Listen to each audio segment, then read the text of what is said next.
Convidamos o excelentíssimo senhor Antônio Gilberto de Oliveira Jales, conselheiro do Tribunal de Contas do Rio Grande do Norte, para presidir e saudar a mesa do doutor em Economia Raul Veloso, que falará sobre desbalanceamento federativo no Brasil. Convidamos ao palco o nosso ilustre palestrante.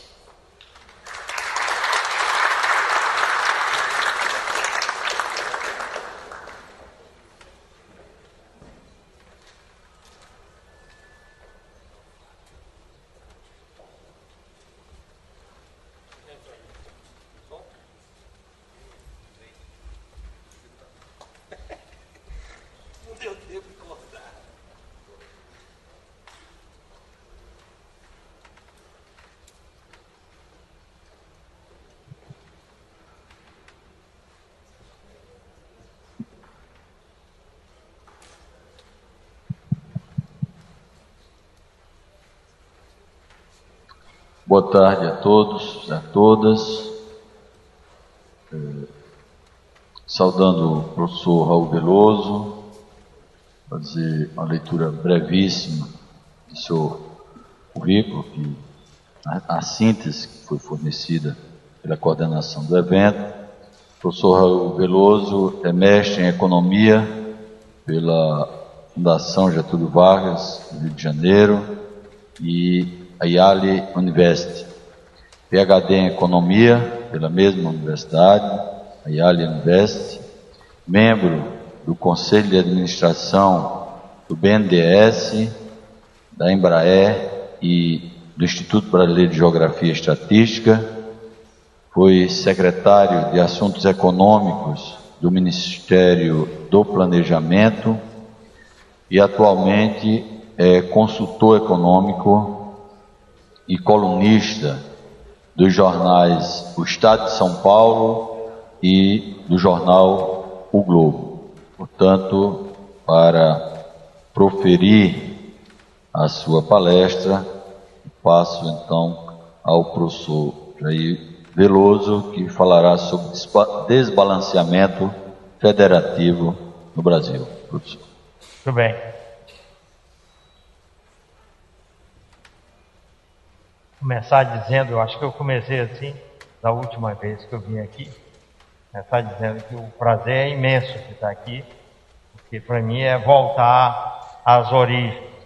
Apesar de eu não ser cearense, eu sou da vizinha Parnaíba, no Piauí, e do que eu me lembro da minha infância, a gente olhava mais para Fortaleza do que para Teresina, que era a capital do estado. Então, para mim, Fortaleza foi durante muito tempo a metrópole que eu mirava. E é com esse mesmo olhar de simpatia que eu sempre volto aqui. Por coincidência, a semana que vem eu vou ao Piauí, então eu estou fazendo aí uma tour diante do passado, né? É sempre bom voltar às origens. Eu que vivo viajando para tudo quanto é lado por aí, por esse Brasil imenso. Recentemente eu recebi um convite, semana passada, para fazer uma palestra numa cidade que eu não sabia nem que estado que era, Toledo. Até pensei que era na Espanha. Puxa, eu vou para a Espanha agora, hein? Vai ser muito legal. Pois é, Paraná, já estão me dizendo aqui, aí eu vi, e a outra surpresa que eu tive quando eu telefonei para acertar os detalhes, né? Porque lá eu descobri que era uma região muito rica, agronegócio, já na fronteira com o Paraguai. E aí a pessoa disse assim, pois é, nós queríamos convidar o senhor, porque lhe vimos no Roda Viva, gostamos muito. E o ano passado veio uma outra pessoa, que provavelmente é da sua área, também nós gostamos muito, que se chama Ciro Gomes. O senhor conhece? Digo, mais ou menos. Pois bem, então vocês veem que a região aqui se encontra lá no oeste do Paraná, na fronteira com o Paraguai, de uma forma um pouco inesperada. Mas é assim, a vida é assim. Pois bem, estou aqui e o nosso tema é essa questão de federalismo. Vamos ver aqui como é que está meu tempo. doutor Edilberto, quantos minutos eu tenho? Muito bem, vamos ver quanto tempo que dá e ver se também abre a chance para pergunta, algum debate aqui com a plateia. Eu vou olhar esse tema de uma forma um pouco diferente do que se costuma olhar. Eu vi aqui ontem o discurso do governador, por sinal, gostei muito, ouvi um pedaço do discurso do meu antecessor, mas eu pensei, eu tenho de levar uma história um pouco diferente, eu não vou lá repetir ninguém. Não é do meu feitio. Não é possível que eu não tenha alguma novidade para levar para esse pessoal. Eu acho que a gente tem de olhar hoje essa questão do federalismo, e aqui eu vou olhar principalmente do ponto de vista dos estados, que eu acho que é a forma mais relevante da gente olhar, de uma forma que é completamente diferente, todo mundo faz, sem querer descartar ou desconsiderar o que os outros fazem, mas como eu estou muito focado nos problemas que nós estamos vivendo no momento, eu me incomodo um pouco com as análises que eu vejo lá onde eu circulo, que vem tratando esse assunto. Aí eu estou falando principalmente das dificuldades financeiras dos estados. Essa que é, eu acho, a porta de entrada para a gente discutir esse tema do federalismo, porque ele aparece de vez em quando motivado por alguma situação. Eu acho que hoje a motivação vem dessa história da dificuldade financeira que os estados estão passando. Isso aconteceu e tem um caso assim muito óbvio e muito debatido, que é o caso do Rio de Janeiro. E o Rio tem a Olimpíada este ano, né, como vocês sabem, e lá é um estado que, no fundo, todo mundo olha para ele. No Brasil é uma vitrine muito grande, né? Tem a questão dos turistas que vão vir, o que pode acontecer. Então, o Rio apareceu nessa discussão com muito destaque. Uma segunda razão é que o governador, que hoje está no hospital, coitado, mas na época estava operando, o Pezão, ele foi num programa de televisão no início do ano e disse assim: pois é, eu estou perdido, porque meu estado tem um buraco financeiro previsto para este ano de cerca de 20 bilhões de reais. Então foi um negócio assim chocante. 20 bilhões de reais é muito dinheiro em qualquer lugar. E ele anunciou isso e ele disse: eu não sei o que eu vou fazer para resolver isso. Eu tenho estado vários meses que eu vou a Brasília, estou lá com a presidente da República e tal, e não consigo resolver nada. Bom, depois eu encontrei com ele numa ocasião, conversando sobre o assunto. Nós temos um amigo em comum que pediu que eu fosse lá conversar com ele, ver se eu dava alguma sugestão, e ele virou para mim e disse: Veloso, se esse negócio continuar assim, eu acho que eu vou a Brasília com a chave do Palácio Guanabara e vou entregar para o Supremo. Porque, não sei se vocês sabem, mas o Supremo é que tem uma história aí, não sei se é na Constituição ou em alguma lei, que se o Estado não paga precatório, o Supremo intervém no Estado que não paga os precatórios em dia. Então, ele fez a analogia e disse: eu vou lá e entrego a chave para o Supremo e vão administrar o Estado por mim, porque eu não sei o que fazer. Então, eu estou dizendo isso a título de introduzir o assunto, para dizer que nós temos vivido e estamos vivendo uma situação muito complicada nessa área. E o Rio, para mim, é a vitrine mais visível desse processo. Mas eu vou usar, daqui a pouco, os dados não do Rio, que eu até tenho, mas vou usar os dados de Minas Gerais, em homenagem ao conselheiro que está aqui na minha frente, que é presidente do TCE de Minas Gerais, e também em homenagem aos meus amigos de Minas. Um deles deveria estar aqui no debate que vem a seguir, o secretário da Fazenda, mas por motivos de força maior, ele teve de ir embora. Também seria uma homenagem a ele. Mas o Rio, ou Minas, porque Minas e Rio são os dois estados de maior dimensão depois de São Paulo. Então, esse é um problema de cachorro grande, não é de cachorro pequeno. Não estou dizendo que os estados do Nordeste são cachorro pequeno, mas eu estou dizendo o seguinte: nós temos um problema que bateu nos grandes estados da federação, que, portanto, em tese, terão mais. Bom, São Paulo também tem problema, não tanto quanto Rio e Minas. Mas, bom, Rio Grande do Sul também. Mas Rio Grande do Sul já é menor do que Minas e Rio de Janeiro. Mas, enfim, esse é um problema que bateu nos estados de maior dimensão econômica e, portanto, teve muita repercussão e motivou uma mobilização política muito forte. E eu acho que a gente, por mais que queira tratar de aspectos que digam mais respeito aos estados menores, não tem como não falar sobre isso e chamar a atenção dos pontos e trocar ideias sobre o que fazer ou o que não fazer.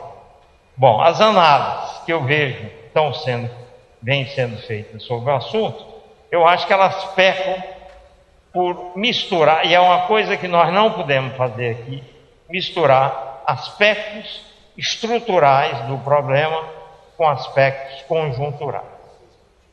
No final, eu vou tentar falar na linguagem da discussão de federalismo, e vocês vão ver que aqui e ali eu vou me referir a isso. Além de tentar separar o que é conjuntural do que é estrutural. Eu acho que só assim a gente entende melhor o que está acontecendo e coloca soluções. Bom, mas já falando um pouquinho sobre questão federativa, eu quero dizer a vocês que eu acho que o Brasil está longe de ser uma federação de verdade. O Brasil é, na essência, para mim, um Estado unitário. Um Estado unitário e não há essa autonomia. Tem uma forma simples de mostrar isso, porque os estados, eles hoje eu os vejo muito mais como uma mistura. Eu vou ser duro aqui, tá? Perdoe a minha franqueza, mas senão eu não choco e não provoco a reflexão. Uma mistura de Departamento Financeiro da União, então, isso não é uma federação, de Departamento Financeiro da União e, digamos assim, não digo vítima, mas estão presos numa armadilha de que vários segmentos comandam os passos do Estado dentro do seu orçamento. E, portanto, quando a gente discutir questão de autonomia, de federalismo, a gente tem que saber direitinho do que nós estamos falando, em relação a que ator desse filme, ou atores, nós estamos falando, porque senão fica um negócio meio fora da realidade.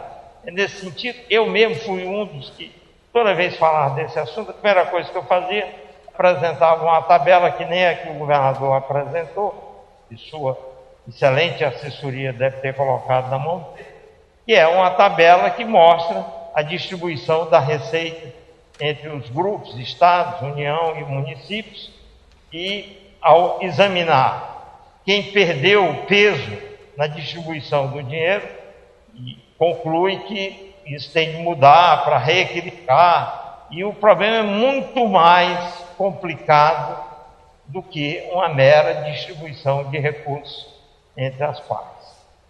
Há outras formas de comandar que não são somente a distribuição de impostos entre os vários segmentos, que a gente tem de explorar e examinar o que está havendo por consequência e saber como isso está afetando as dificuldades que todos estão vivendo neste momento.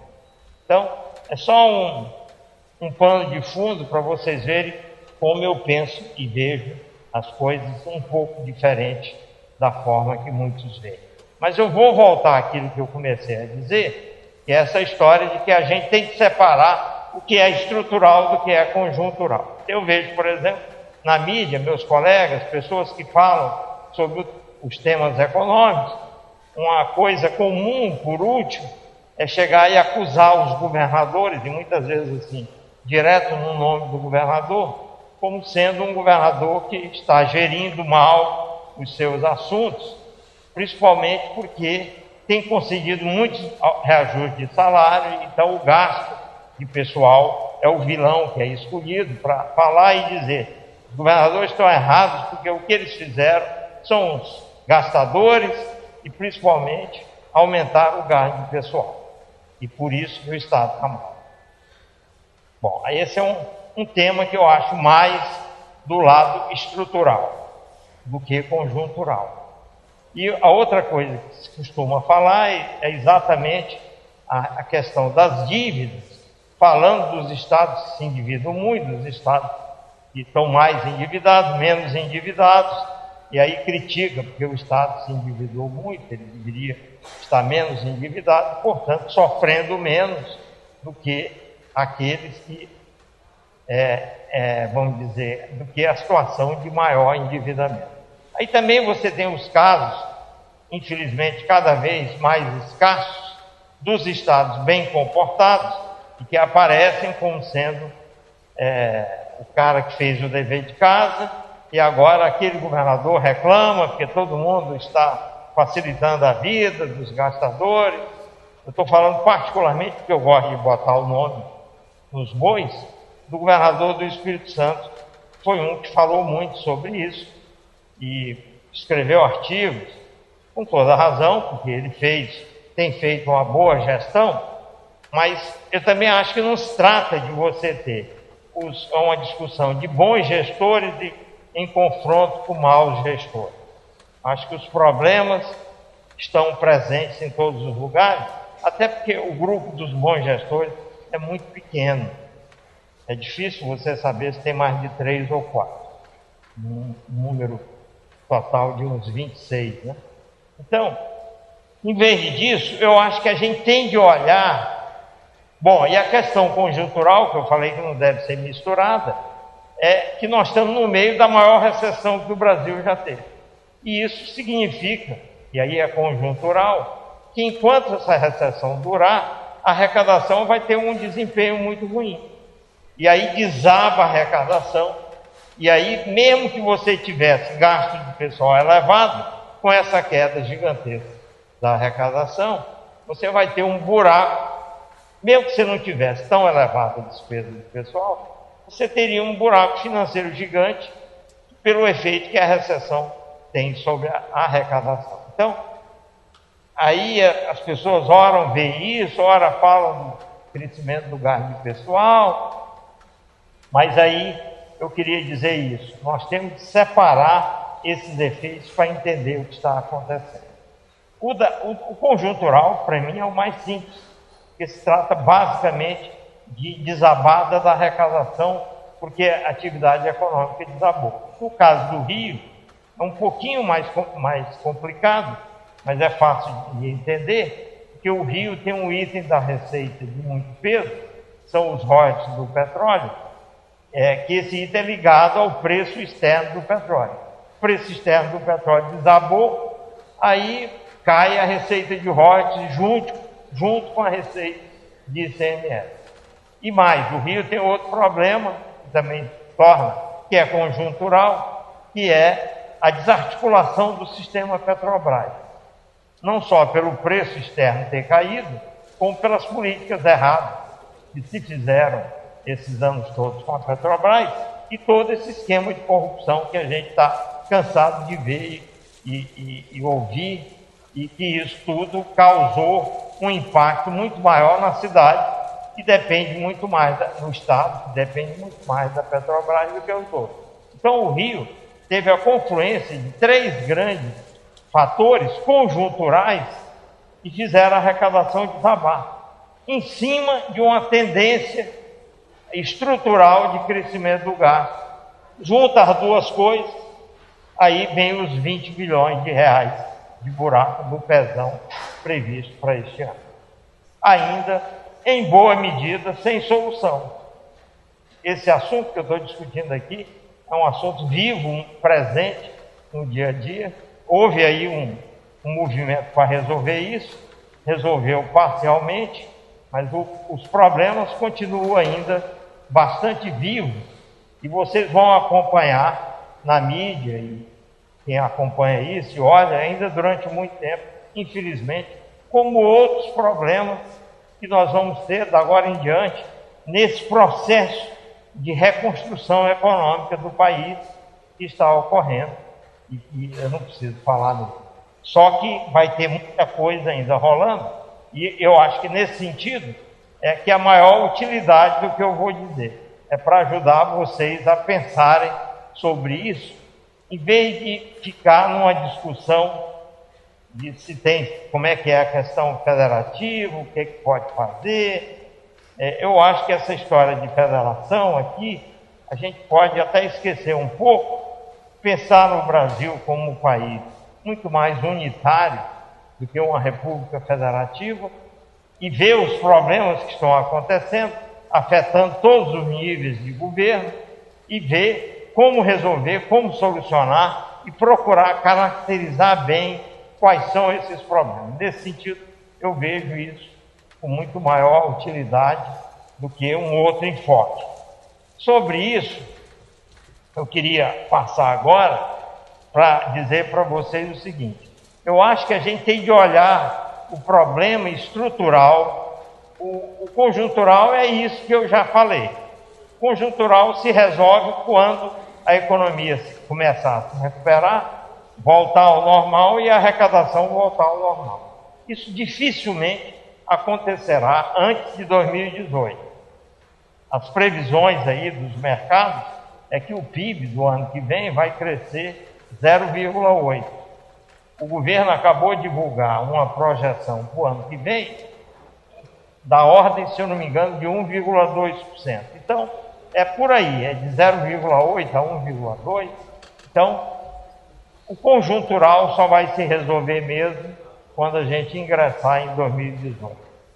E aí a arrecadação volta ao normal, e é por conta disso que eu venho dizendo, gente, não tem por que aumentar imposto se eu sei que vai voltar ao normal, e se enquanto a recessão estiver presente, nós vamos seguramente ter uma incapacidade ou uma capacidade muito menor de absorver aumento de imposto, e por isso eu acho que não é recomendável falar em aumento de imposto para melhorar a situação fiscal do país. Então, a parte da recessão é essa, e isso diz que é preciso saber o que se vai fazer enquanto a recessão não vai embora. Nós vamos ter déficit, esses déficits vão ser financiados como? Essa é a questão. Devem ser financiados, não devem? O que a União está fazendo? O que os estados estão conseguindo fazer? O que eles devem fazer? Lembrando a vocês que nós estamos num estado que é unitário. E se ele é um estado unitário, eu tenho muita dificuldade de ver soluções que sejam adotadas com a União que a gente não considere adotar para os estados. Porque, no fundo, é uma coisa só, em grande medida, não deixa de ser uma coisa só. Além de ser uma coisa só, e eu vou voltar a isso mais para o final, quando eu falar das soluções, eu queria mostrar para vocês algo que eu acho que as pessoas não veem, não sabem, nem têm a obrigação de saber, mas que eu acho que a gente tem que ter em mente quando olha para a questão estrutural dos estados. Não é só uma questão de que há um aumento permanente, sistemático do gasto de pessoal, o reajuste do salário, ou o que seja, mas é que a figura do governador, como ela é vista, ela é uma figura que, na prática, não é exatamente o que as pessoas querem. As pessoas veem a figura do governador como uma pessoa que tem um poder imenso nas mãos, faz e acontece, e é ele, muitas vezes, que é responsabilizado pelos reajustes de salário que ocorrem, que ele poderia evitar, que ele poderia não fazer. Então, vamos tirar esse mito que existe esse governador todo-poderoso. É óbvio que eu não estou falando do governador daqui, Deus me livre. Imagina, falar do governador do Santo Ceará, ou mesmo do meu Piauí. Vamos tirar o Piauí e o Ceará da história e falar nos demais governadores. Esses governadores, que não são nem o do Ceará, nem o do Piauí, imaginam, às vezes eles imaginam, têm muito poder. Nem eles percebem que eles não têm muito poder. Eles, no fundo, o que eu quero dizer é que eles têm muito pouco poder em relação ao que eles mesmos ou os outros imaginam que eles têm. Portanto, eu tenho que levar isso em conta na hora que eu vou olhar o que está acontecendo e o que pode ser feito, para não ficar achando que se o bom governador resolver parar de dar aumento de salário, vai resolver tudo. Não é bem assim, é muito mais complicado. Eu estou colocando isso, eu não digo pela primeira vez, porque eu comecei a esboçar isso numa palestra que eu fiz em Minas, em Belo Horizonte, até porque eu usei os dados de Minas Gerais. Eu não cheguei com essa clareza que está aqui. Então aqui será algo, numa certa medida, inédito. O que é? É o seguinte, não se assustem com isso aqui, mas eu vou explicar direitinho. O que eu quero dizer para vocês é o seguinte: o Estado, ele é uma congregação de suborçamentos que tem comandantes por trás dele, que em geral não é o governador. Então, o orçamento estadual, vamos falar assim, resulta da agregação de alguns orçamentos, suborçamentos, que são comandados por forças políticas, vamos dizer assim, por grupos ou por, eu não gosto de usar a expressão lobby, porque sempre tem uma conotação ruim, mas corporações, mas enfim, tem comandantes, vamos chamar assim, de pedaços do orçamento que não são muito o governador. Ele não comanda muito o espetáculo. Vamos aceitar que é assim? E esses suborçamentos são os seguintes. Tem o orçamento da educação, e esses números que vocês vão ver aqui, eu calculei esses números como percentuais da receita líquida do estado que eu estou olhando, que é Minas Gerais, são dados de balanço do ano passado, como percentuais do que eu chamo, e todo mundo chama, receita corrente líquida, que é a receita corrente básica do Estado, menos as transferências que ele faz para municípios. E o cálculo para chegar naquele número, que é 51,6, esse cálculo é um cálculo definido em detalhe numa portaria, se eu não me engano, do Tesouro Nacional. Então, aqui é o dado mais oficial, e é dado de balanço que vocês possam imaginar. Aqui não tem chute, nem adivinhação. O que mais me deu trabalho foi pôr esse número, porque eu não posso estar com um número aí que não seja muito preciso, porque o que eu vou dizer não é uma coisa trivial. Mas, enfim, trivial de entender esses suborçamentos são os seguintes. Aqui é o total do gasto de cada suborçamento. Esqueçam essa sigla OCC, porque ela só vale para o lado direito, o vermelho não vale. Vejam só assim, educação é dona de 19,2% da receita corrente líquida do Estado de Minas Gerais, no caso do ano passado.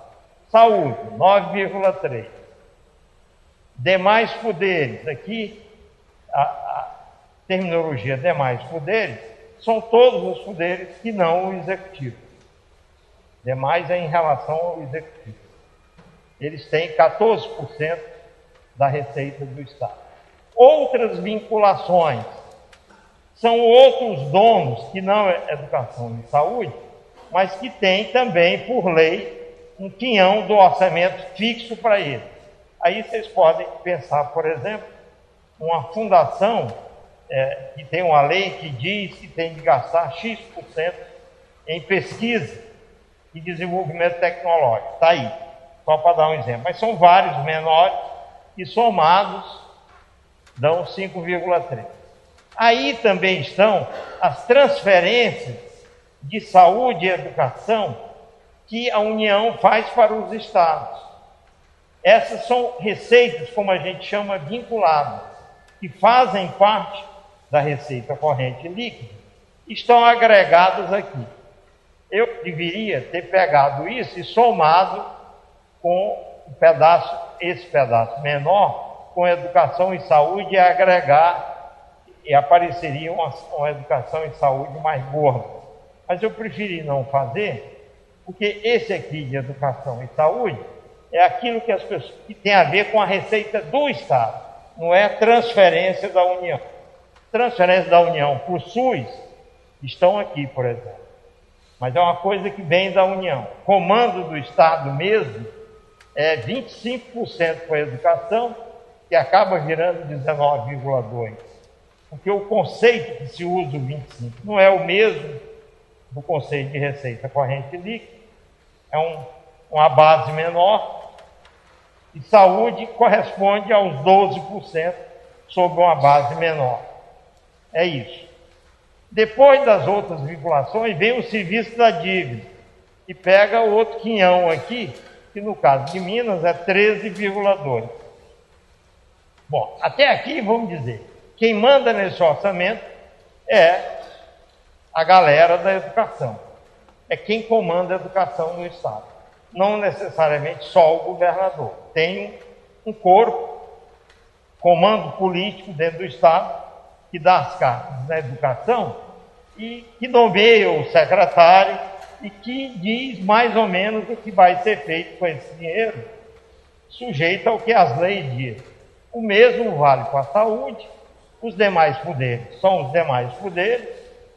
A Constituição deu autonomia financeira e orçamentária para os demais poderes. Eles acabaram, na prática, não tem um percentual fixo, mas cada estado tem o seu percentual que virou praxe, e isso é o que acaba prevalecendo aqui. As outras vinculações são coisas de tamanho menor, que somam isso aqui. O serviço da dívida, obviamente, tem a ver com a dívida. Então, isso aqui todo tem dono, como eu já falei. E o serviço da dívida, o dono é o Ministério da Fazenda, de cada estado. Porque o grosso dessa dívida, desse pagamento, é pagamento de uma dívida que foi renegociada e que a União assumiu e o Estado passou a dever, o grosso, passou a dever à União. Por que eu digo que é do Ministério da Fazenda? Porque o Ministério da Fazenda, no contrato que foi assinado, ele tem capacidade de entrar nas transferências que ele faz, constitucionais, que ele faz para os estados e retém a prestação. Ou, se não der, ele entra, o contrato autoriza a ele entrar na conta bancária do estado tal no Bradesco. Ou seja, ele tem liberdade total para forçar o estado a pagar. Nesse sentido que eu digo que ele é dono desse suborçamento. Toda essa discussão que houve recentemente é em torno desse item. É claro, se tiver um estado que tem uma dívida pequena, a influência desse item é menor. Não é o caso de Minas, que é um dos estados que mais deve relativamente, por isso paga 13,2% da receita. E por último, vem um negócio que eu costumo surpreender mais as pessoas, que são os inativos e pensionistas. São os aposentados e pensionistas em geral, que são donos, no caso de Minas, de mais de 1/3 do orçamento, 34,5% do orçamento. Aí você vai dizer, mas por que ele é o dono? Porque é o dono, ué.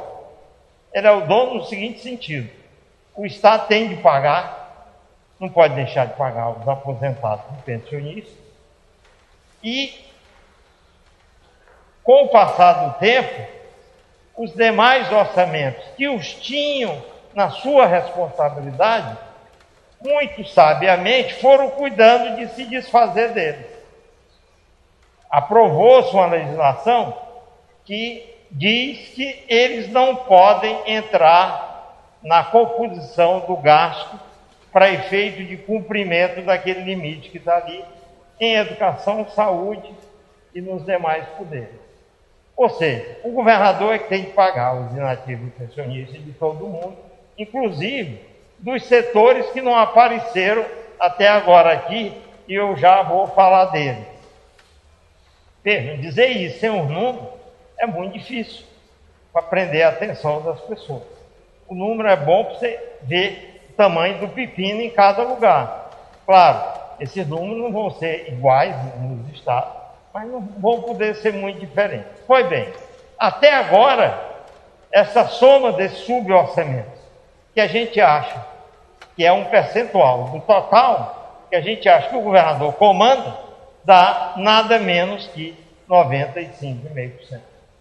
Ou seja, quando eu considero a receita corrente líquida, que é o grosso da receita, e considero tudo que já está amarrado, o governador sobra para ele 4,5% do orçamento para fazer o resto.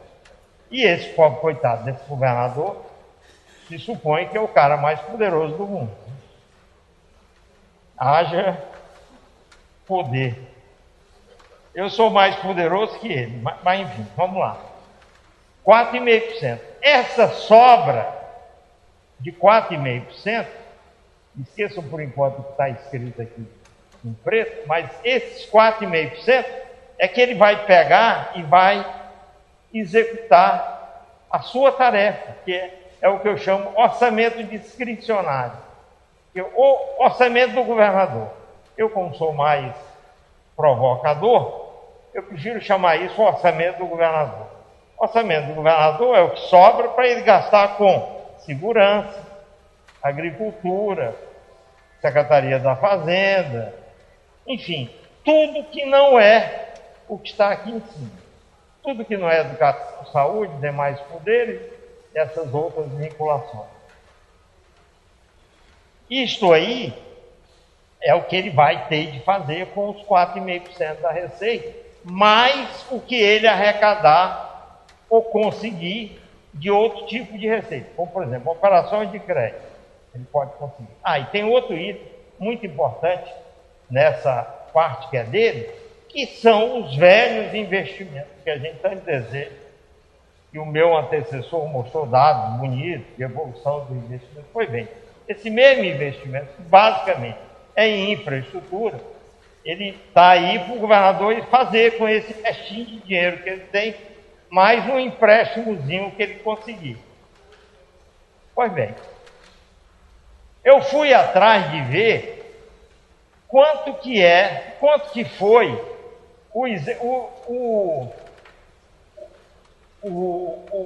os outros custeios, que na linguagem orçamentária, você tem outros custeios, que é a despesa corrente, que não é pessoal, e o investimento.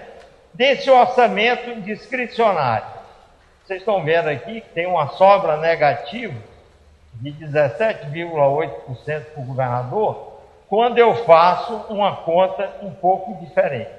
Mas vamos ficar retendo isso aqui, porque se vocês pensarem, eu não incluí aqui a despesa de pessoal do orçamento do governador, dessas secretarias, segurança, não sei o quê. Tem essa parte que ele tem de pagar. Mas se eu adicionar a isso os outros custeios e o investimento do ano passado, e levar em conta as demais receitas que ele conseguiu, que é o que está aqui, ele fica, no final, com um buraco de 17,4% da receita, ou expresso em reais, de 9 bilhões de reais para administrar. Quer dizer, aquilo que sobrou para ele, em relação ao que ele tem de fazer, o que é que ele tem de fazer? Ele tem de fazer os outros custeios dessas secretarias que estão de fora, um investimento, e isso aí, gente, esse outro custeio, o investimento, é o mínimo minimório, porque isso aí foi dado no ano passado, quando o governador manda apertar até a alma dessas secretarias, para poder não ter de gastar muito. Mesmo assim, vocês veem, só olhando aqui, 4,5% não vai pagar mal paga o investimento, mas tem que pagar esse custeio. E o pior, tem de pagar a despesa com ativos do orçamento dele, que é 22,3% da receita. Não dá para pagar os 3%. Imagina, ele não consegue sequer pagar o pessoal ativo das secretarias que ficam de fora com o que sobra do orçamento dele. Aí, bom, mas ele pode conseguir outras receitas. Espremeu de tudo quanto é lado, operação de crédito, não sei o quê, arranjou 6,9. Quando eu considero tudo, no final fica um buraco ainda de 9 bilhões. Aí você diz, poxa. Por isso, o título da minha coluna desta segunda-feira, se vocês tiverem a curiosidade de ver, eu contei essa história lá no jornal O Globo, na segunda-feira, onde eu digo, no final, o nosso governador apareceu com esse buraco de nós. E tem um governador muito preciso, nosso amigo Fernando Pimentel, foi ele que enfrentou isso. E eles, no final, o secretário da Fazenda deve ter dito para ele, governador, ó, nós temos um buraco de 9 bilhões de reais, 17,4% da receita, o que é que nós vamos fazer? Aí, eles devem ter decidido, como sempre se faz, usar o velho mecanismo do resto da pagar e jogar um bocado dessa despesa em resto da pagar para ser paga no ano de 2016. Aí começa a guerra do que é que vai ser pago do que ficou do ano anterior para o ano atual, que é a guerra que o secretário da Fazenda administra. Não é à toa que por acaso, meu amigo e atual secretário da Fazenda engordou 10 quilos do ano passado para cá e envelheceu uns 10 anos. Porque ele tem sempre alguém na porta dele, batendo, querendo pegar um pedaço do dinheiro deste ano, que por sua vez continua na recessão, continua com o mesmo buraco. E ele sabe que este ano ele vai ter um buraco de novo, de 9 bilhões de reais. Que a situação fundamentalmente não se alterou do ano passado para cá. Pior, ele está tendo de compensar, Deus sabe como, o fato de que aqui dentro dessa receita corrente líquida de 51 bilhões, tem 5 bilhões de depósitos judiciais, que o Estado lançou mão o ano passado para diminuir o buraco. E esse ano não vai ter mais. Então ele vai ter, para ficar igual ao ano passado, ele vai ter de substituir esses 5 bilhões. Da renegociação da dívida, o que é que ele vai ganhar? Ele vai ganhar um pedaço dos 13,2% da receita, porque por essa renegociação que eles conseguiram, ele vai ter uma suspensão praticamente integral da parte dali que se deve ao Ministério da Fazenda. Ele não vai pagar este ano. E o grosso disso, ele também não vai pagar o ano que vem, e isso vai ser jogado no estoque de dívida e refinanciado com mais 20 anos lá na frente. Porque se vocês pensarem bem, a única válvula de alívio para um Estado como esse, com essa conformação, é ele suspender o pagamento desse serviço da dívida. É ele chegar para um dos donos do suborçamento e dizer, eu não vou te pagar, porque os outros ele não tem como dizer. Ele vai chegar e dizer que não vai pagar os gastos de educação, o grosso disso é pessoal. Ele vai dizer que não vai pagar saúde, ele vai dizer que não vai pagar aos demais poderes, as outras vinculações, os inativos e pensionistas, os aposentados. Não, ele vai. Óbvio que os estados correram para Brasília e disseram, matriz, que eu vi, Brasília é a matriz, você tem de me liberar de pagar pelo menos um pedaço desses 13,2 bilhões para eu tapar meu buraco. Se você pensar bem, no caso de Minas, desculpa, eu falei 13,2 bilhões, misturei a bola, 13,2% da receita. Isso deve dar mais ou menos uns 6, 7 bilhões. Então, não cobre o buraco se suspender todo o pagamento, mas atende a 60% a 70% do buraco. E os 3, Deus sabe o que é que vai fazer. De novo, joga em restos a pagar, adia pagamento de folha. O Estado de Minas vem adiando sistematicamente desde o ano passado. Aí vai aquele corpo a corpo danado de como fazer. As reações que a gente colhe, eu colho, e eu que acompanho isso de perto na mídia, das pessoas que não conhecem isso no detalhe, é que isto aqui, o Estado tem que se virar para resolver e se vire, pare de pagar. Mas, de fato, vocês vão de convir que, no curto prazo, a única coisa que ele pode deixar de pagar é isso, se a matriz concordar, óbvio. A matriz que eu digo é o Poder Executivo e o Congresso, porque isso depende de uma lei que, aliás, está lá hoje, e a urgência ontem foi retirada, não aprovou a tramitação por urgência, porque os estados do Nordeste olharam para isso aí e disseram, e para mim, o que é que vem? Eu não tenho muita dívida, eu não sei qual é a estrutura típica do estado do Nordeste, mas seguramente ele não tem isto aqui. Algumas coisas do que está aqui ele não tem. E provavelmente o gasto com inativo do pensionista seja menor, mesmo em proporção da receita. Mas os estados do Nordeste, como não tem isso aqui, e o critério de receber essa suspensão do pagamento é um critério de tamanho de dívida, obviamente eles ficaram de fora, atuaram politicamente, não deixaram a urgência ser aprovada, e o governo Temer, obviamente, que é um governo interino, querendo se afirmar e precisa ganhar o lugar ainda no Senado, vai ceder, estou dando meu palpite, e vai aumentar o fundo de participação, que é aumentar um pouco as transferências diretas para os estados do Nordeste. Isso dificilmente deixará de acontecer, na minha visão. Mas aqui, isso dá margem para a gente discutir a parte final da minha apresentação, que é o seguinte: antes de chegar nas soluções do que fazer, eu sempre evito chegar nelas, porque em geral as pessoas não concordam. É aí onde há discordância, né, na hora dos remédios. Mostrar a doença não é difícil, ou melhor, é difícil, mas depois você descobre, fica fácil. O difícil é concordar com os remédios. Eu vou deixar os remédios para o final, e se eu esgotar meu tempo, eu nem falo neles. Mas antes de falar, tem tempo? Mas antes de falar 10 minutos nos remédios, eu vou dizer o seguinte.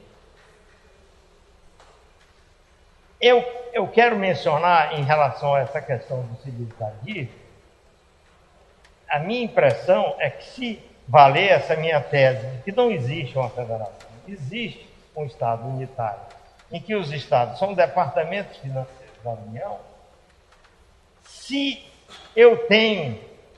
boa parte disso decorre do fato de que aquela receita é muito menor do que seria se eu tivesse uma situação de normalidade na economia, então, boa parte do problema é falta de receita e não excesso de despesa. É claro que quando eu olho que o pessoal participa com 84,2% da receita corrente líquida, deve ter um problema de excesso de gasto de pessoal. Ainda que o 84%, em parte, se explique que a base diminuiu, que é a receita. Está lá em cima. Se fosse um ano normal, o 84 seria o quê? 80? Se fosse 80, tinha problema de excesso de pessoal. Porque a gente se acostumou com essa história que, no máximo, o pessoal deve ser 60, incluindo os inativos e pensionistas. Então, tem essa parte aí de saber o que é que explica, mas se vocês pensarem bem, os estados não são, a rigor, quase nada diferentes da União em relação a esse assunto. Que lá, de uma forma ou de outra, prevalece mais ou menos essa história de ter os donos do orçamento, segmentos que dominam o orçamento, ou são gastos tão obrigatórios que é mesmo que fosse outro dono, e que a União só tem um pedacinho pequeno para administrar. Não é o caso aqui para eu mostrar isso, mas tem uma diferença fundamental entre a União e os Estados. Qual é?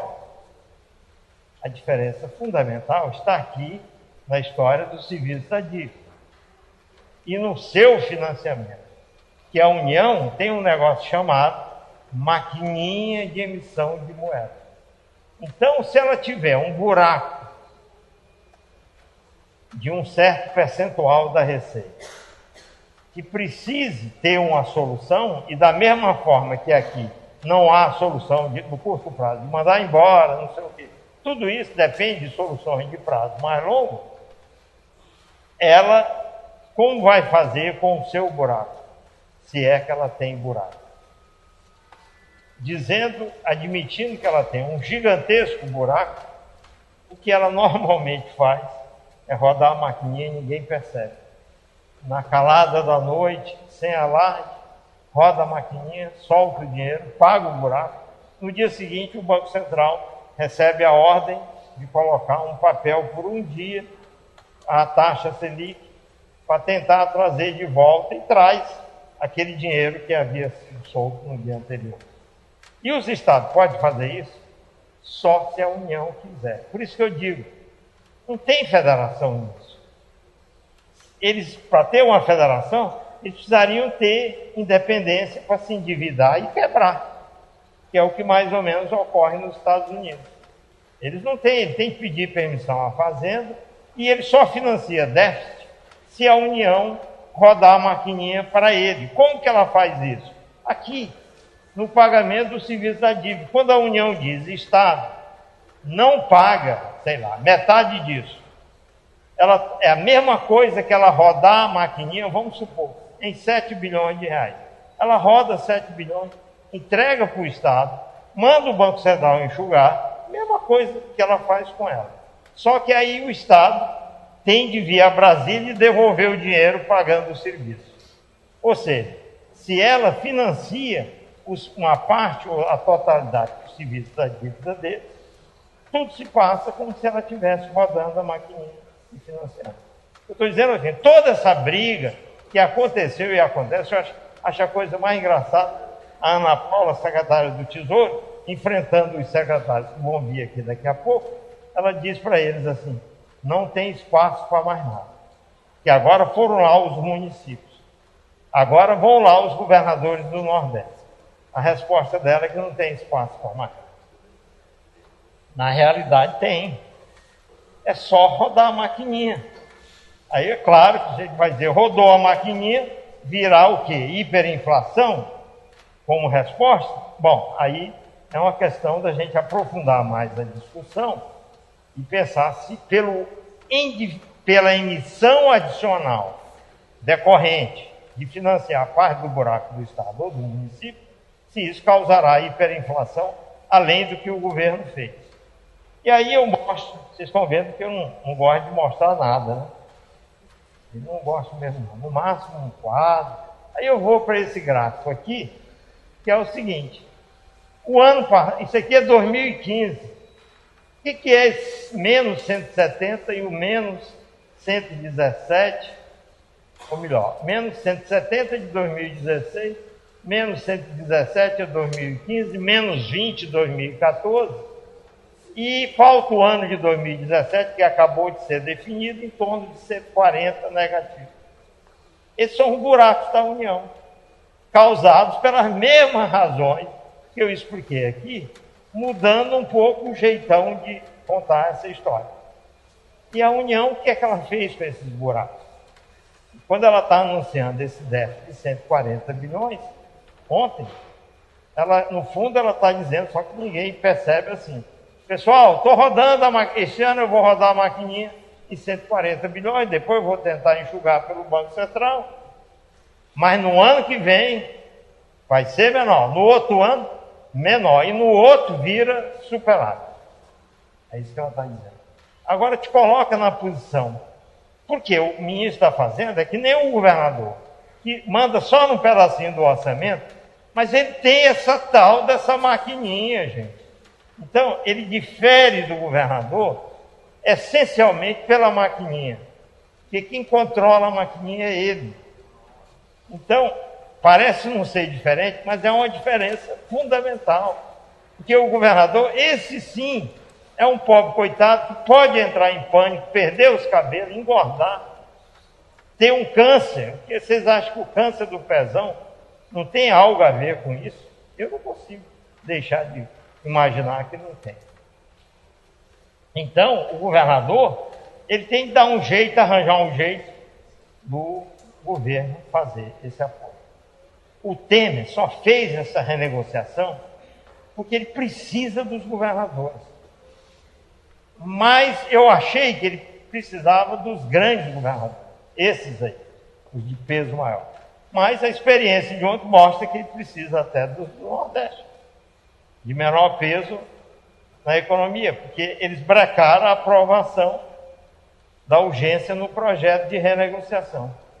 Tanto é que a postura do Ministério da Fazenda e do governo Dilma era contrária a fazer qualquer tipo de facilidade para tirar os governadores desses buracos todos.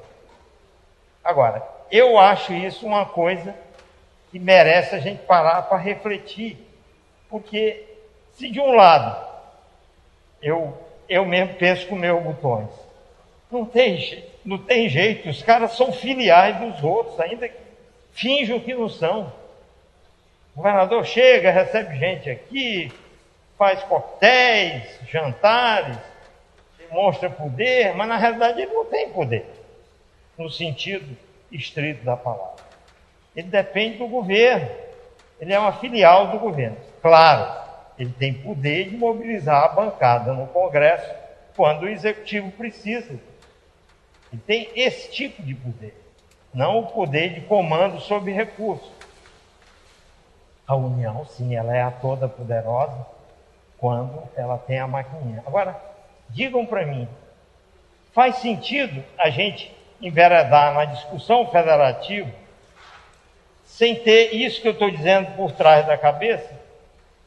Acho que não. Acho que a gente tem que partir dessa constatação e aí sim você vai entender muita coisa que acontece na relação entre as unidades da federação, porque agora vem as prefeituras. Aí me entrevista ontem, eu estava aqui, um repórter do Globo no Rio, pelo telefone, perguntando para mim, porque lá tem uma discussão de que o prefeito do Rio está acusando o antigo aliado, governador do Rio, de que o Estado não faz nada. A prefeitura que fez tudo, que está bem, que vai receber o jogo da Olimpíada, tudo organizadinho, e o Estado tinha de estar fazendo o seu dever de casa, prestando serviço de segurança, no que seja, saúde. Imaginem vocês se um caso de um turista estrangeiro acontece no Rio, um incidente ruim, basta um. Então, eu não entendo, por exemplo, isso é uma discussão federativa do prefeito, que aí é uma outra história.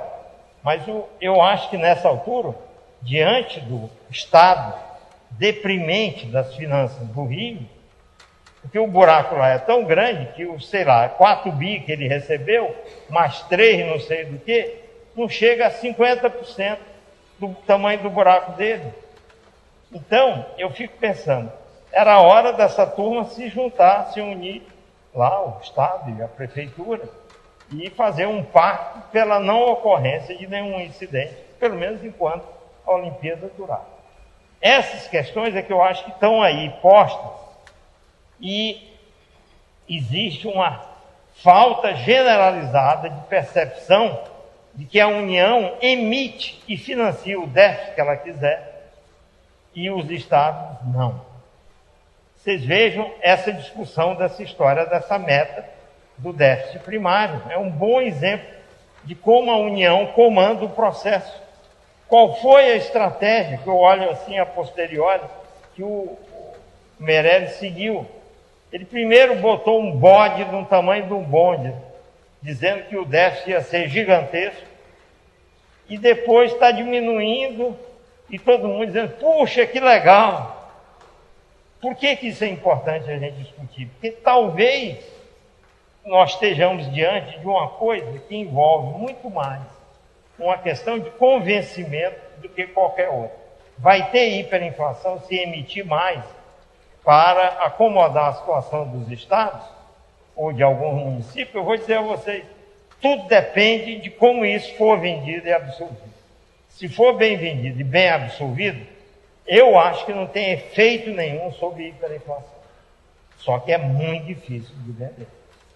Porque vai ter 1 milhão de pessoas perfiladas na mídia, batendo que agora o país vai para o beleléu.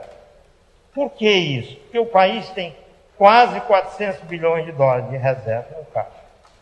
Ele pode aguentar pressão até um ponto muito alto de fuga de capitais.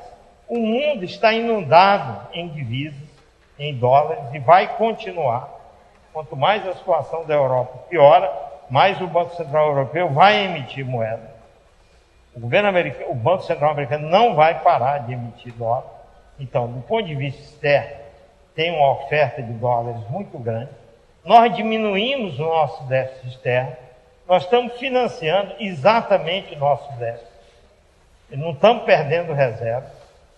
Então, a não ser uma crise de confiança de grande dimensão, que possa ser gerada por decisões de acomodar esses déficits, a não ser por isso que eu acho que se tiver uma história bem contada, não precisa acontecer, não há risco de volta da hiperinflação. Agora, precisa ter convencimento.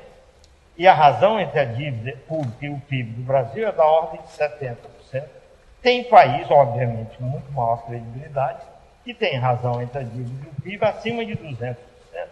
Então, não é que não seja uma coisa impossível de acontecer.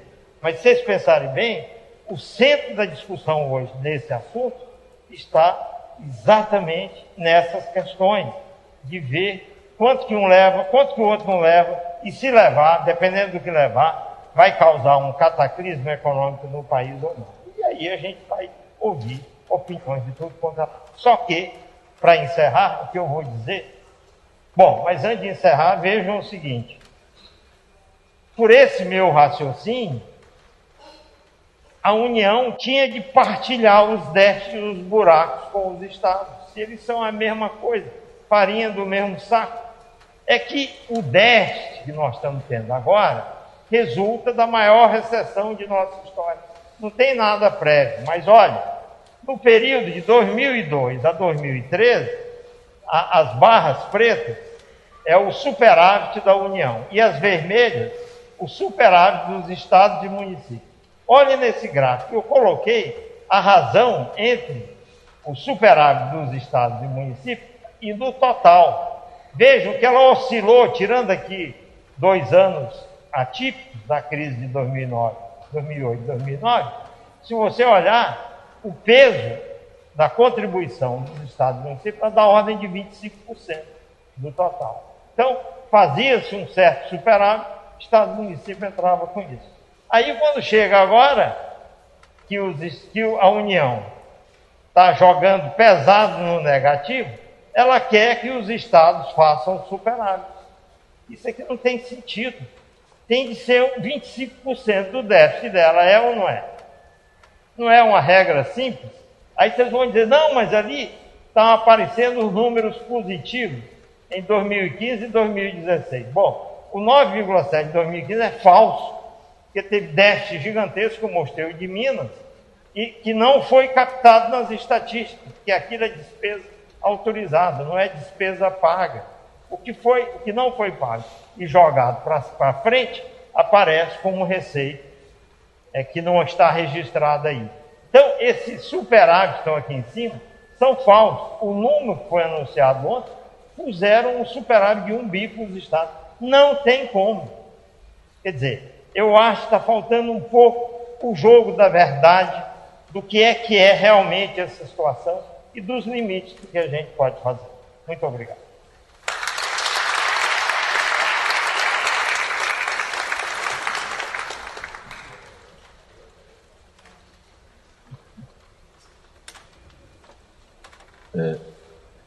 Gostaria de agradecer imensamente a palestra do Dr. Raul Veloso e perguntar se há algum questionamento por parte da plateia.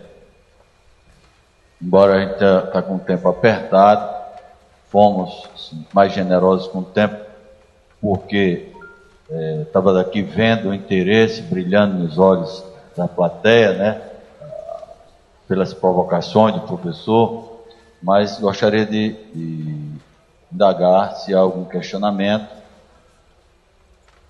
E se... por favor, o microfone aqui. Terceira fila no meio.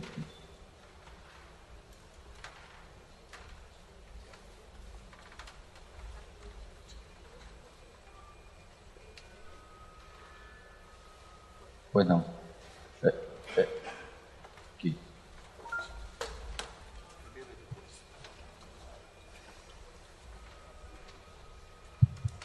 Bom, boa tarde. Parabéns, doutor Raul Veloso, pela exposição. Meu nome é Flávia Taliba. Estou como diretor-presidente do IPES, que é o Instituto de Planejamento do Estado de Ceará. Na sua exposição, o senhor tocou num ponto que eu acho merecia mais uma reflexão, a respeito talvez, passou o sentimento que naturalmente a economia brasileira vai sair desse período recessivo já a partir de 2018. Ou seja, se esse raciocínio é correto, né, então significa que talvez qualquer política proativa, seja do governo federal ou dos estados, em termos de compensar a crise ou tentar ser anticíclica, ela terá pouco efeito ou pode aprofundar mais ainda o problema. Isso é uma velha discussão, né, teórica, etc. Então, se isso é verdade, né, que se naturalmente a economia brasileira vai sair desse período recessivo, independente do que se faça, talvez as ações que o governo esteja preocupado no momento não sejam tão importantes como, por exemplo, olhar para a evolução da dívida no futuro, se ela é sustentável ou não. Então, a minha pergunta o senhor confirma a percepção que naturalmente iríamos sair da crise? Se isso é verdade, talvez o governo não tenha muito o que fazer nesse momento em termos de sinalizar para os agentes econômicos que a gente precise ter políticas proativas. E aí, nesse caso, a PEC do teto dos gastos, ela também não teria muito efeito, porque ela seria naturalmente engolida pelo processo. Né? Obrigado. Pois é. As recessões, felizmente, a história mostra, não são eternas. Elas têm um começo, meio e fim. O duro é quando elas são longas, e aí atrapalham muito. Uma variável certamente chave nessa história é a evolução da relação entre os preços dos setores, que eu vou encabeçar aqui pelo setor de serviços, e os preços dos setores industriais, que é uma forma de medir a taxa de câmbio real. Usando outra linguagem, se a taxa de câmbio real subir, ou dito de outra forma, se o preço dos serviços cair em relação ao preço dos produtos industrializados, que são os produtos que a gente comercializa no exterior, como decorrência da própria recessão, então nós teremos uma movimentação de preço que vai estimular a economia em setores que comercializam com o exterior, e a partir daí os investimentos se direcionam para eles, as exportações aumentam e a produção substitutiva de importações também. Esse é um caminho natural de saída da recessão. Ele já começou a acontecer o ano passado e está tendo efeito devagarzinho. Só ver a taxa de câmbio, quanto ela cresceu, para ver uma medida assim, quanto a taxa de câmbio cresceu. A média do primeiro semestre deste ano contra a média do ano passado. Já dá um crescimento real da ordem de 20% ao ano. Então, comparando os dois períodos. Então, por aí aumenta a rentabilidade, você redireciona a economia com maiores investimentos. Esse é um caminho. O resto, virá pela recuperação da confiança que motivará a retomada dos investimentos em geral, não só aí, mas em geral. Eu acho que isso depende fundamentalmente da conclusão desse processo de substituição do governo Dilma pelo governo Temer. Com a conclusão desse processo e as medidas anunciadas no sentido de ajustar as contas públicas num prazo mais longo, vão trazer a retomada da confiança e dos investimentos, e por aí a gente sair também do problema. Mas o ajuste fiscal, ele precisa acontecer, a meu ver, principalmente nessa dimensão de longo prazo.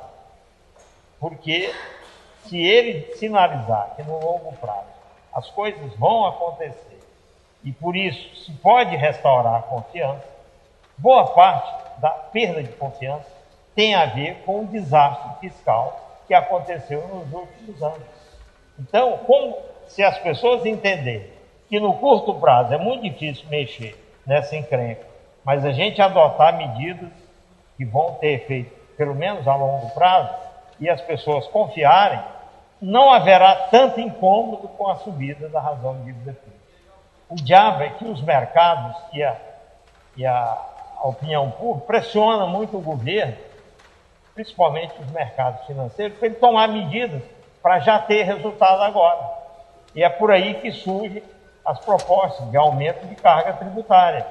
Muitos dizem, não tem como evitar. Isso é uma discussão que eu tive outro dia com o Maílson, que é meu amigo, trabalhei com ele, e ele é um defensor árduo de aumento da carga tributária. E eu sou um combatedor árduo de aumento da carga tributária.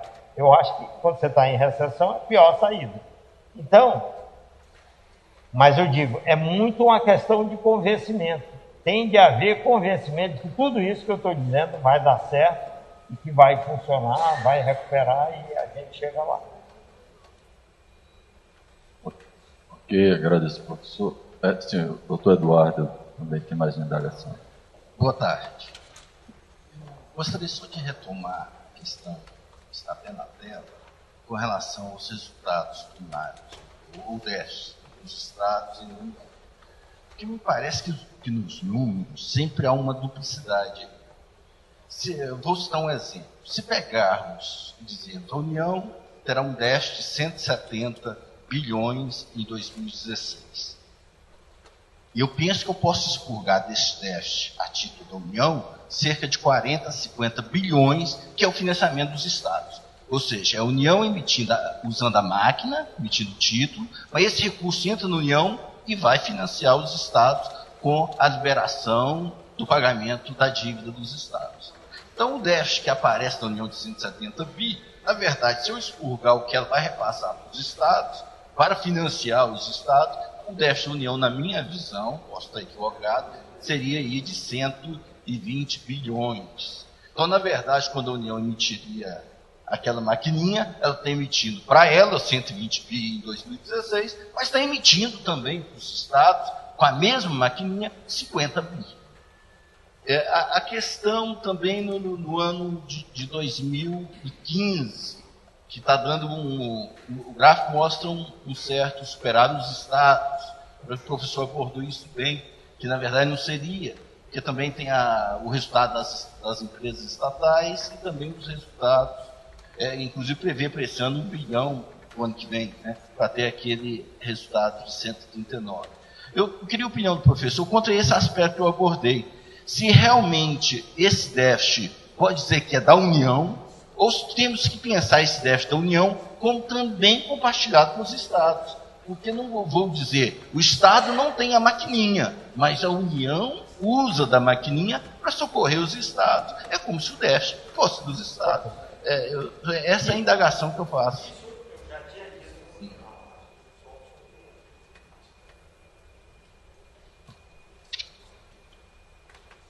Alô, sim, agora voltou. Mas o que é oportuno a sua colocação, mas eu queria lhe lembrar o seguinte: esse número de 170 não é o dado observado, é 2016. Isso aí foi uma projeção do governo que nunca foi muito bem explicada. E todas as vezes que eu pressionei, tive a oportunidade de pressionar por explicação disso, o que me disseram, E aí vocês vão ver como na cabeça de todo mundo não existe federação no Brasil. O que me disseram é que dentro desse número tinha uma margem para representar o que no final nós teríamos de engolir de déficit do conjunto do Estado. Mas só que nunca ninguém deu esse número. Qual era? Era 20, 30. Então ficou muito difícil de trabalhar. Ele ficou como o número 170, como uma indicação do que poderia ser esse déficit. Agora, quando eu reclamei disso, eu disse, não, mas por quê? Eu, se fosse vocês, só faria o da União, deixo os estados de fora e põe eles lá em cima, põe eles no outro gráfico. É melhor você botar, vamos supor, só para exemplificar, que fosse 130 mais 40. Botava 130 na União e 40 nos estados. Ficava muito mais transparente. Não, mas é que a visão geral que habita por aqui é que é um déficit só.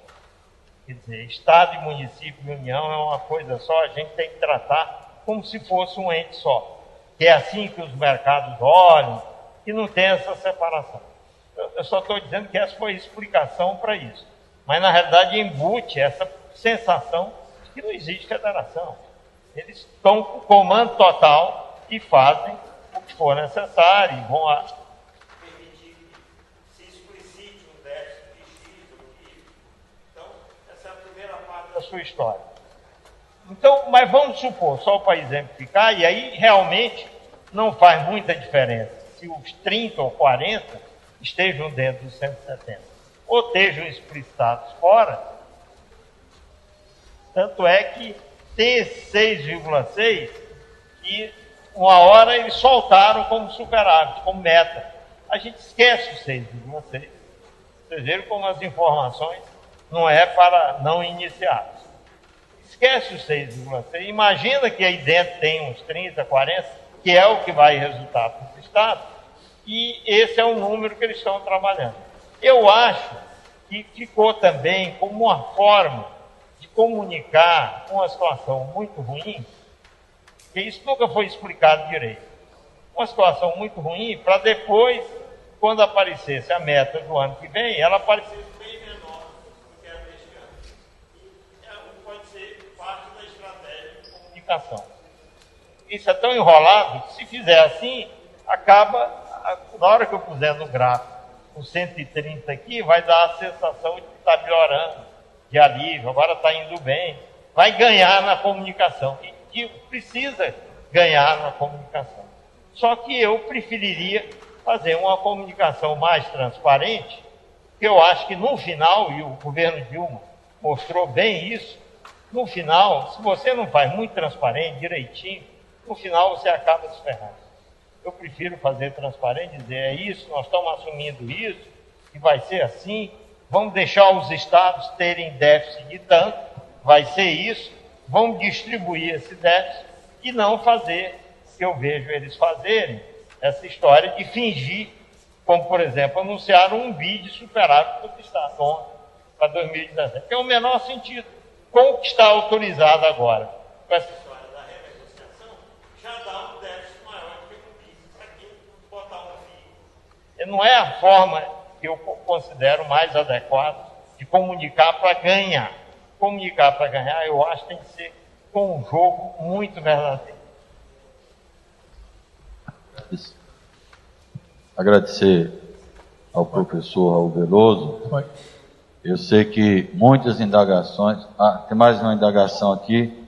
Ele não ia aguentar ficar calado. Em função da questão do tempo, né? E nós teremos a mesa com os secretários. Nós vamos abrir a indagação. Bom, primeiro, boa tarde a todas e a todos. Presidente Gilberto, obrigado pelo convite. Eu estou aqui acompanhado de outros secretários de Estado da Federação Brasileira, portanto, isso demonstra inequivocamente o prestígio do presidente, de todo o Tribunal de Contas, sobretudo ter a presença mais uma vez aqui do professor Raul. 2 pontos rapidinhos. Primeiro, quando se fala que o primário de 2015, 116, queria só pontuar, professor Raul, que tem 55 bilhões do exercício E tem da dita pedalada de 2009 a 2014, que por resolução do Tribunal de Contas da União, esses 6 anos tiveram que ser pagos de uma vez só. Portanto, contabilmente, lá tem era 114, mas ali está 116 bilhões. Mas contabilmente, o déficit primário do governo federal 2015 é 55 bilhões. Porque ele foi obrigado a fazer um aporte de 57, 58 bilhões para poder cumprir a determinação do Tribunal de Contas no que diz respeito às pedaladas. Portanto, a alteração é de 55 para 170 e não de 112 ou 116, o que demonstra que realmente o que o senhor Raul falou, esse valor ele está muito distante do que efetivamente poderia se prever no primeiro momento. Segundo, o problema de visão aqui. A gente dá uma ênfase no Brasil, na minha modesta concepção, uma ênfase muito grande no fiscal. Aqui só se examina o resultado primário. Quando você decompõe o resultado nominal do governo federal, você tem uma variação de 613 bilhões de reais. Quando você vai decompor isso, você vê que 57 bilhões das pedaladas, com 55 do déficit primário, 501 bilhões é de pagamento de juros da dívida pública. Que a lei de responsabilidade fiscal em nada afeta esse manejo da política monetária, absolutamente nada. Então, o Brasil é capaz de, simultaneamente, elevar a taxa de juros para 14,25, para uma inflação que vai a 10,67, e, ao mesmo tempo, mantém 14,25 para uma inflação esperada agora de 7,23, que é do relatório Focus, Sistema Financeiro Nacional. Ou seja, a taxa de juro real do Brasil está ficando insustentável. E aí a discussão ela é substituída. Quer baixar a taxa de juros por decreto? Não é isso. Não faz sentido você ter 14% para inflação de 10%, ter as mesmas 14% para inflação de 7%.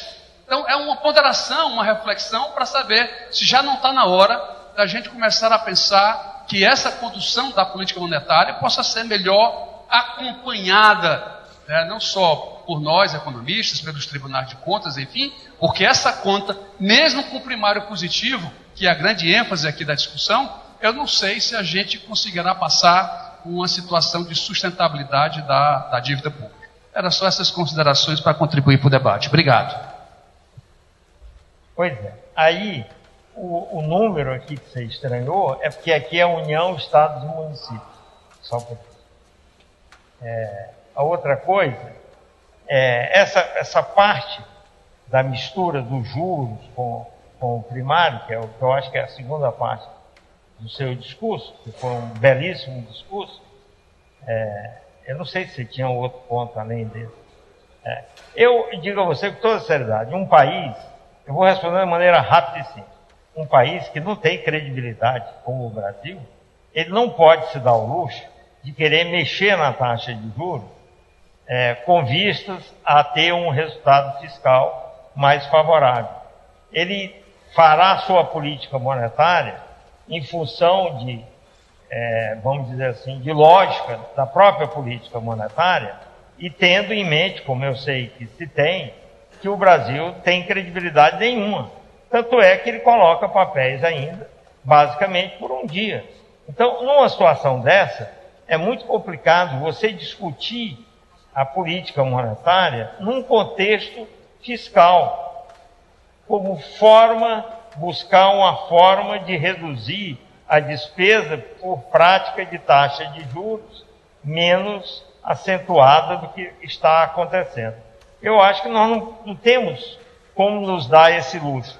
Nós vamos ter que confiar na diretoria do Banco Central que está aí, que vai fazer o melhor possível dentro das circunstâncias, porque o nosso país não pode se dar o luxo de misturar essas questões quando a nossa credibilidade ainda é tão baixa, exatamente pela acumulação de resultados fiscais ruins ao longo de vários anos. Agora, eu acho que o temor que eu acho que você expressou no final, de que há um risco de se continuar com juros reais altos e superávit primário não muito altos, da dívida explodir, crescer a ponto de explodir, eu acho que essa é uma questão que a gente vai ter de testar.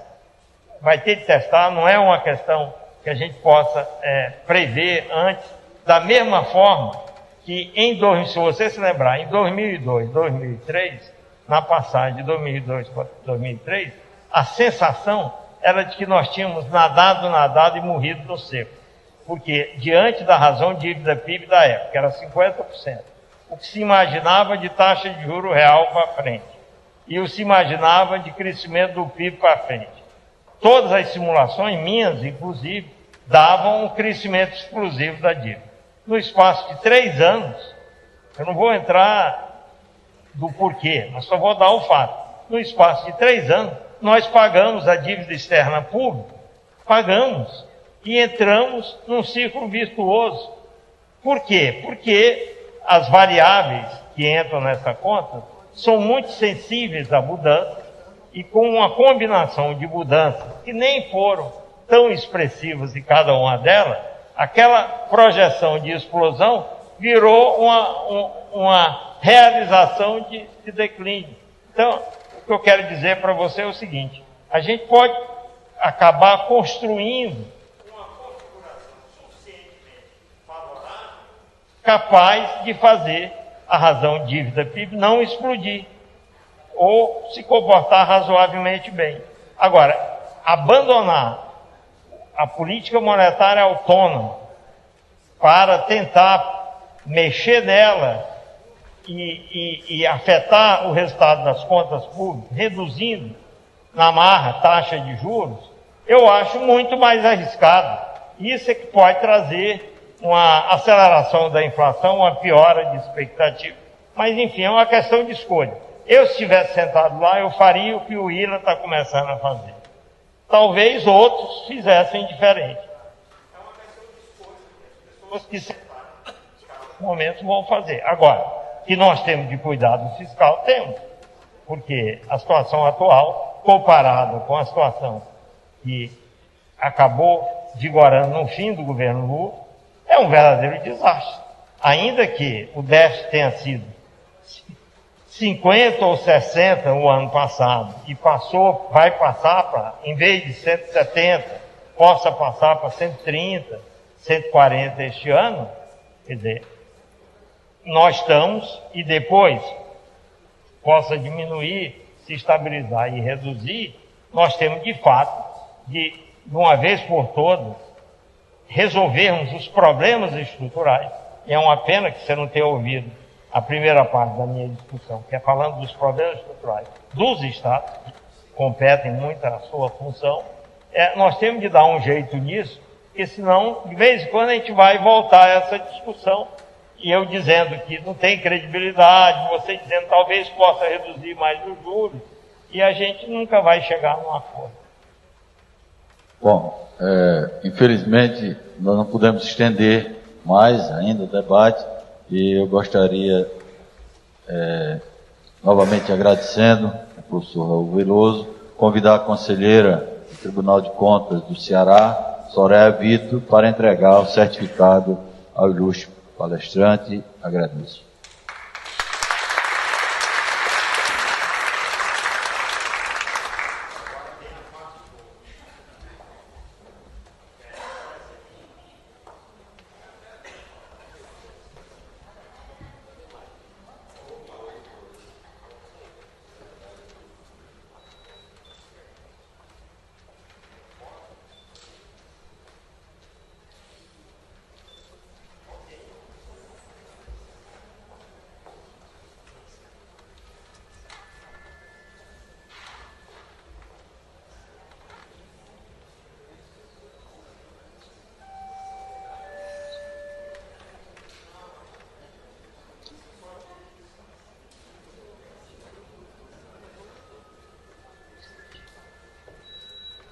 Neste momento, o professor Raul Veloso vai sortear o seu livro, O Dia do Juízo Fiscal, da editora Fórum Nacional.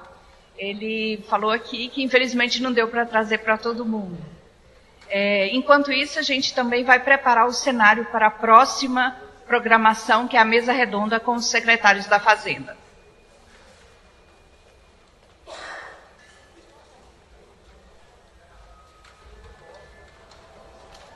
Érico de Holanda Barroso.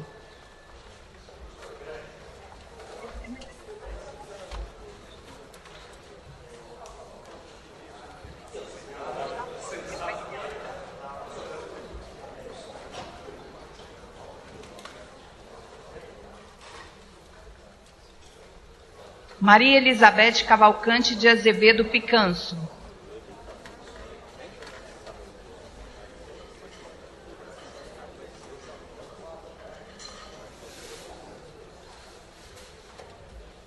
José Auriço Oliveira.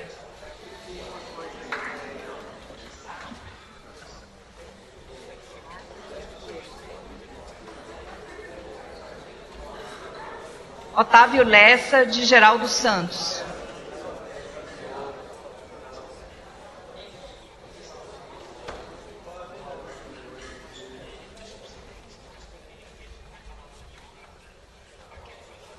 Maria Helena Góes Ferreira de Filgueiras Lima.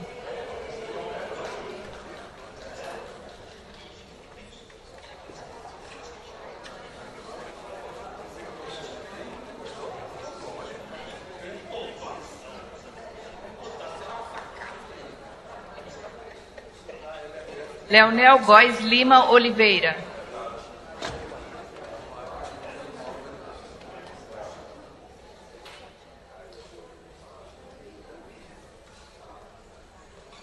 Paula Alcântara Saraiva Leão.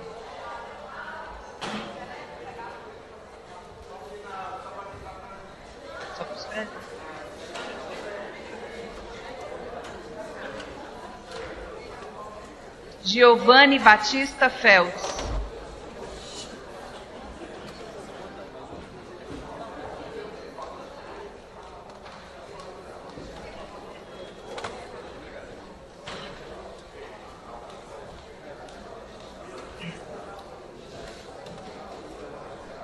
Pedro Humberto Rocha Filho.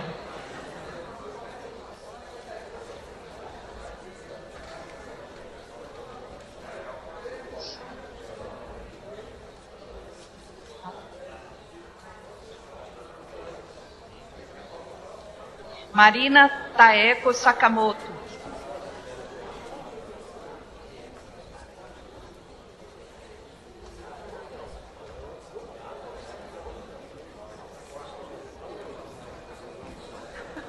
Pedro Carlos dos Santos Botelho.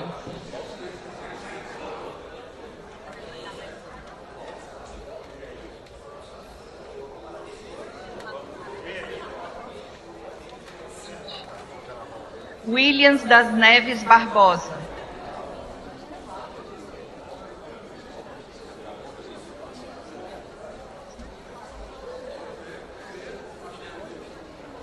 Felipe Aguiar Nobre Aragão.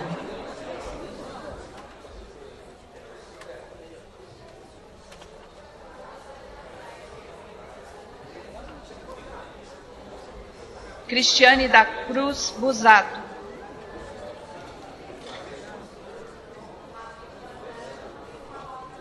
Kleber Dantas Eulálio.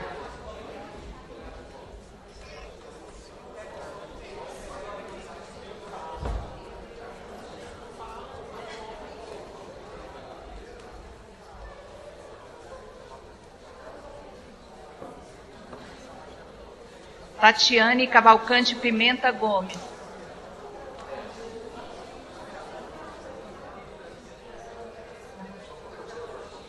Luiz Humberto Castro de Freitas.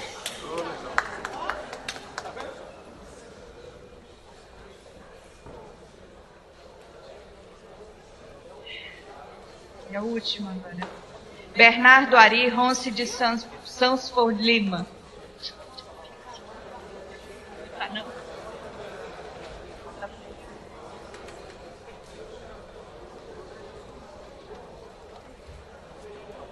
Antônio Gilberto de Oliveira Jales.